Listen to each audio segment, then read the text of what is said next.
नमस्कार दोस्तों।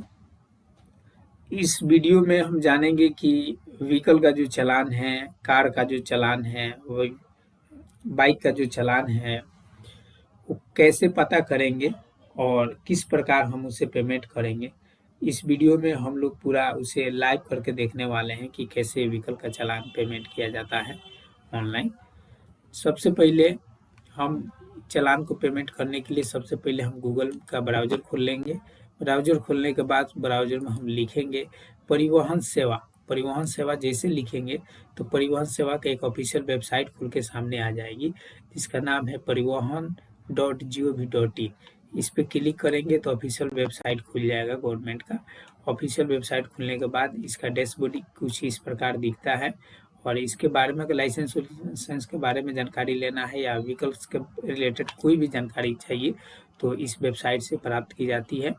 आप पता करते हैं कि कैसे इसे ऑनलाइन हम पेमेंट करते हैं चालान को। तो सबसे पहले देखेंगे ऊपर वाले मेनू में यहाँ पे ऑनलाइन सर्विस लिखा हुआ है, यानी कि ऑनलाइन सर्विस पर जब हम क्लिक करेंगे तो सबसे पहले ऑनलाइन क्लिक करने के बाद नीचे देखेंगे ई चालान लिखा हुआ है, क्योंकि अब गाड़ी का जो भी चालान कट रहा है कि ऑनलाइन चालान करती है।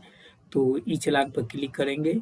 ई चालान पर क्लिक करने के बाद इस प्रकार से डैशबोर्ड आपका ओपन होगा। यहाँ देखेंगे आपको यूजर नेम मांग रहा है, पासवर्ड मांग रहा है और ये कैप्चा वैप्चा मांग रही है, ये सारी चीज़ें यानी कुछ डिटेल मांग रहा है। तो हम लोगों के लिए नहीं है, जो ऑफिसर लोग हैं उन लोगों के लिए। हम लोगों को तो चालान पेमेंट करना है ना, तो चालान पेमेंट करना है तो हम पहले सबसे पहले यहाँ देखेंगे कुछ लिखा हुआ है गेट चालान डिटेल। तो चालान डिटेल पर हम क्लिक करेंगे। क्लिक करने के बाद देखेंगे कि इस प्रकार से डैशबोर्ड आपका ओपन हुआ। तो यहाँ पर अगर चालान नंबर आपके पास है, नाम चालान कटा होगा तो आपके मोबाइल पर एक मैसेज आया होगा जिसमें चालान नंबर लिखा होगा, व्हाट्सएप पर भी भेजा जाता है आरटीओ की तरफ से। अगर चालान नंबर है तो यहाँ से आप चालान नंबर डाल के कैप्चा डाल के उसका डिटेल आप चेक कर सकते हैं।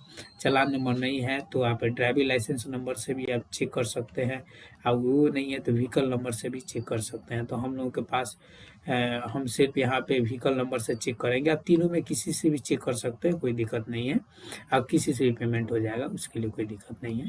तो व्हीकल नंबर को हम चेक करते हैं। व्हीकल नंबर डालेंगे। व्हीकल नंबर डालने के बाद और कैप्चा डालने के बाद गेट डिटेल पर हम क्लिक करेंगे। तो चलिए व्हीकल नंबर हम यहाँ पे डायल करते हैं।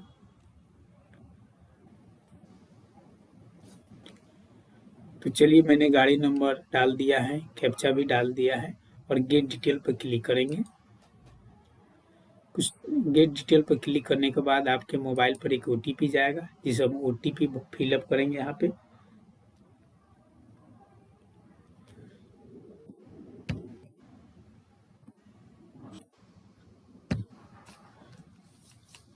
और इसे सबमिट करेंगे। सबमिट करने के बाद आपके पास एक डैशबोर्ड खुलेगा, यानी कि आपके चालान का पूरा डिटेल खुलेगा। चालान के डिटेल खुलने के बाद आपको सबसे पहले यहाँ पर चेक करना है कि चालान का जो प्रिंट है आप लोगों को डाउनलोड करके रख लेना है, नहीं तो अगर फ्यूचर में किसी प्रकार का दिक्कत हो या आपका चालान फंस गया पेमेंट करने के बाद, आपके पास चालान का प्रिंट रहेगा तो कोई दिक्कत नहीं रहेगा। तो आप चालान का प्रिंट जो है इसमें हम क्लिक करेंगे और इसमें आपको दिखा देगा चालान के प्रिंट में कि आपने क्या गलती किया है, किस प्रकार से गलती किया है, कौन सा रूल आपने तोड़ा है, यहाँ पे दिखा रहा है आपको। इसे हम सेव करके रख लेंगे। इसे सेव करके रख लेंगे। कहीं भी आप सेव करके रख सकते हो, आपके ऊपर डिपेंड करता है। फाइल का नाम डाल देते हैं। पीडीएफ फॉर्मेट सेट हो गया। यहाँ देखेंगे कि यहाँ पे लिखा हुआ है आपका पेनाल्टी किस लिए लगा है। ये आपका 1000 का पेनाल्टी है, किस लिए लगा है उसका रीजन भी लिखा हुआ है कि आप इसमें क्या लिखा हुआ है कि penalty for not wearing the protective the helmet, यानी हेलमेट आप नहीं पहने हैं जिसके कारण 1000 का यहाँ पे चालान कटा हुआ है। थोड़ा बैक आएंगे, उसी वेबसाइट पर पहुँचेंगे और वेबसाइट पर पहुँचने के बाद देखेंगे नीचे यहाँ पर पे नाउ का ऑप्शन है। पे नाउ पर क्लिक करेंगे। पे नाउ पर क्लिक करने के बाद यहाँ पर देखेंगे आप कुछ लिखा हुआ है कि सिलेक्ट पेमेंट गेटवे। इस पर हम क्लिक करेंगे तो देखेंगे एक ही ऑप्शन आ रही है, OGRS, सिर्फ एक ही ऑप्शन आ रही है, एक से ज़्यादा ऑप्शन नहीं है। तो हम लोगों के पास एक से ज़्यादा ऑप्शन चूज करने का भी इसमें नहीं दिया गया है तो आप एक ही को क्लिक करेंगे, उसके बाद इसे एक्सेप्ट करेंगे, जो टर्म्स एंड कंडीशन है उसे एक्सेप्ट करेंगे, इसके बाद कंटिन्यू पे क्लिक करेंगे। थोड़ा देर वेट करने के बाद आपके पास कुछ डैशबोर्ड ओपन खुलेगा इस प्रकार। और ये कौन से आरटीओ के द्वारा आप पे पेनाल्टी लगाई गई है, किसने लगाया, इसमें आप ईयर डालेंगे, ईयर डालेंगे 24-25 है तो 24-25 डाल देंगे, पीरियड डालेंगे तो पीरियड देखेंगे 1 टाइम है तो 1 टाइम ही डालेंगे, क्योंकि फर्स्ट बार कटा है तो आपका ये अकाउंट का डिटेल पता चल गया। इसे चेक करेंगे, नीचे पहुंचेंगे, ठीक है, और यहाँ पूछ रहा है कि ई पेमेंट करना है आपको, तो पेमेंट मोड आपको बताना पड़ेगा यहाँ पे कौन सा पेमेंट मोड, तो ई पेमेंट पर क्लिक करेंगे। ई पेमेंट पर क्लिक करने के बाद आपको यहाँ पर बैंक चूज करने का ऑप्शन आ रहा है। तो आप देखेंगे दोस्तों, यहाँ पर जब बैंक चूज करने का ऑप्शन आएगा बैंक, तो आप state bank of India he choose करेंगे, क्योंकि स्टेट बैंक इंडिया आप चूज करेंगे तो उसमें ईपीआई का ऑप्शन आ जाएगा आपको, तो क्यूआर कोड को स्कैन करके आप पेमेंट कर सकते हैं। अगर अदरवाइज कोई भी बैंक आप यहाँ पे चूज करते हैं तो आपको नहीं मिलेगा उसमें मतलब क्यूआर कोड का ऑप्शन, तो आप इस स्टेट बैंक को चूज करेंगे। स्टेट बैंक को चूज करने के बाद आप इसे सबमिट कर देंगे। सबमिट करने के बाद देखेंगे, ऐसा नहीं है कि स्टेट बैंक को हम चूज किए तो स्टेट बैंक से ही पेमेंट करेंगे, ऐसा नहीं है। इसको हमने इसलिए चूज किया है कि यहाँ पर क्यूआर कोड का ऑप्शन आपको मतलब ईपीआई का ऑप्शन आ जाएगा और क्यूआर कोड से आप पेमेंट कर सकते हैं, इसलिए किया है। तो यहाँ देखेंगे आप एसबीआई के नेट बैंकिंग है, यानी कि इस बैंक का भी दिया हुआ है पूरा डिटेल है ना। अगर आप किसी और बैंक से भी पेमेंट करना चाहते हैं तो अदर बैंक का भी यहाँ डेबिट कार्ड का ऑप्शन दिया गया है कि आप एटीएम से ही आप पेमेंट कर सकते हैं।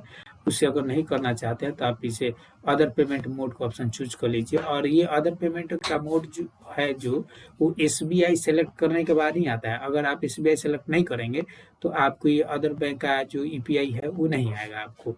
यहाँ पर इसे क्लिक करके चेक करते हैं।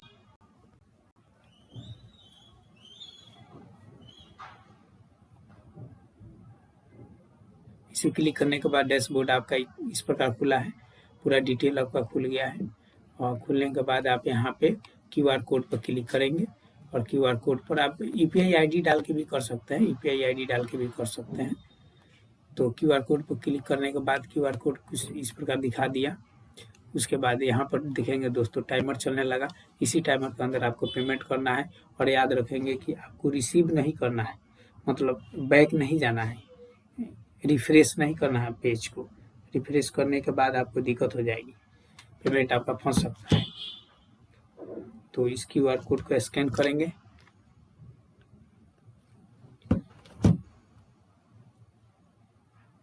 टाइमर चल रहा है, पेमेंट कर रहे हैं।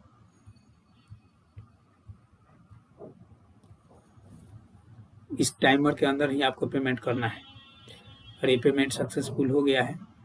मोबाइल से तो हो गया, क्यूआर कोड से ऊपर कुछ टाइम लेगा आपको और रिफ्रेश हो जाएगा, अपने आप दिखा देगा कि हाँ पेमेंट आपका सक्सेसफुल हो गया है।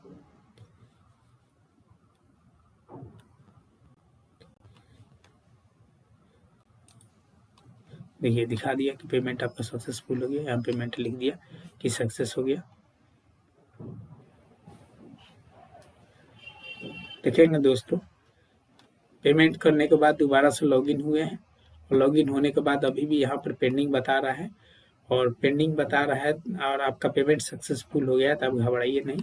यहाँ पर देखेंगे वेरिफिकेशन वाला एक बटन है जिसे वेरीफाई कर देंगे आप और 10 मिनट के अंदर में आपका पेमेंट वेरीफाई हो जाएगा। और यहाँ पर डिस्पोज लिख देगा, डिस्पोज का मतलब होगा कि आपका जो चालान है वो बंद हो गया।